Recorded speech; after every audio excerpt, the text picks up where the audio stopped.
In May 2005, Natalee Holloway, an 18-year-old high school graduate from Alabama, traveled to Aruba with a group of classmates to celebrate the end of high school. The trip was meant to be a carefree vacation, full of sun, fun, and the excitement of young adulthood.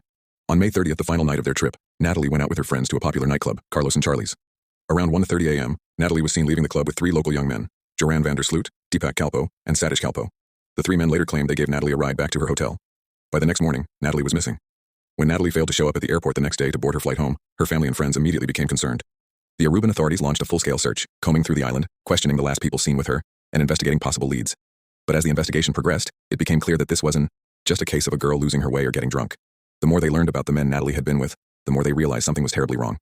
The three men who were last seen with Natalee, Joran van der Sloot, Deepak Kalpo, and Satish Kalpo, gave conflicting statements. Joran van der Sloot initially claimed that he had dropped Natalee off at her hotel and that he had left her there alone, but investigators soon discovered his story didn't align with the evidence. Joran's version of events was constantly shifting, and soon, police began to suspect he was hiding something. The Kalpo brothers, who had initially corroborated Joran's story, also began to change their accounts of the night Natalee disappeared.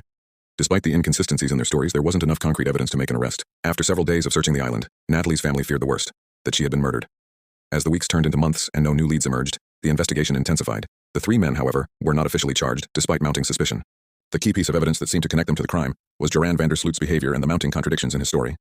The investigation revealed that he had a history of lying and had been involved in several other incidents that raised red flags. In the years following Natalee's disappearance, Joran van der Sloot continued to make bizarre and inconsistent confessions about his involvement. At one point, he even admitted to having been involved in Natalee's death, but his story never matched the physical evidence found on the island. It wasn't until 2010, 5 years after Natalee's disappearance, that van der Sloot was implicated in another crime, the murder of Stephanie Flores, a young woman from Peru. He was arrested in connection with Flores' death after her body was found in a hotel room where van der Sloot was staying. He had been a fugitive for nearly 5 years before being caught in Chile, and this time, he was quickly extradited back to Peru. While in custody for the murder of Stephanie Flores, van der Sloot's past came to light in a terrifying new way. Investigators discovered that in 2010, he had admitted to killing Natalee during a series of interviews. However, his confession was conflicted, and it still wasn't clear what had happened to her or where her body was hidden. Despite van der Sloot's admissions, he never faced charges related to Natalee's murder. He was never found guilty of anything related to her death. For Natalee's mother, Beth Holloway, the pain of not knowing her daughter's fate was unbearable. She had to live with the uncertainty of whether Natalee had been murdered, what had happened to her body, and whether justice would ever be served. In 2012, after years of investigation, the FBI officially announced that they had exhausted all leads and had no new evidence that could bring the case to a close. While there was growing suspicion that Joran van der Sloot was behind Natalee's death, there was no physical evidence to conclusively prove it. There were several theories that emerged over the years about Natalee's fate.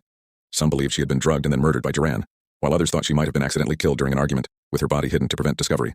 Joran's own words were contradictory, and he often claimed he didn't remember certain parts of the night, adding to the mystery. Despite these theories, no one knows for sure what happened to Natalee. Though Joran van der Sloot was convicted of murder in the death of Stephanie Flores, he was never charged with the murder of Natalee Holloway, and to this day, Natalee's disappearance remains an open case. In 2012, Joran was sentenced to 28 years in prison for the murder of Stephanie Flores, but his role in Natalee's death remains unresolved.